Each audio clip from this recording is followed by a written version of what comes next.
নতুন একটা কাজ চলছে আমার। এটা দেখতে পাচ্ছেন, আপনারা দেখেই বুঝতে পারছেন। তো 50% কমপ্লিট প্রায়, আরও 50% করতে হবে। তো দেখতে পাচ্ছেন নদীর দুই ধারে আমি কিছু গাছপালা, কিছু ঘর দিয়ে দেব। তো এরকম দৃশ্য কিন্তু আমরা প্রায় দেখে থাকি, নদীর আশেপাশে এরকম দৃশ্য দেখা যায়।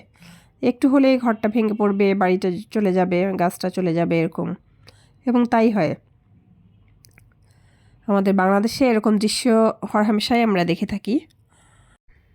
এখানে বেসিক কালার কয়েকটা দিয়ে কাজ করা, আসলে এই কালারগুলো দিয়েই সব কাজ করতে হয়। বিশেষ করে গ্রামের দৃশ্যগুলো করতে সবুজের কয়েকটা শেড, হলুদ আর ঘরবাড়ি একটা কালার, এর বেশি কিছু লাগে না, 3-4টা কালার হলেই হয়ে যায়।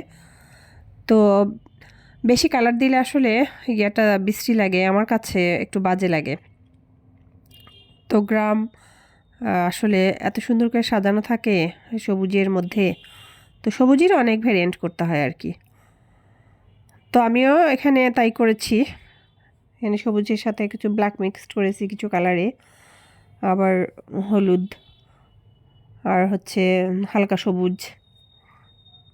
তো আমরা তো এরকম সাধারণত যারা কাজ করি তারা এই কালারগুলো সম্পর্কে জানি।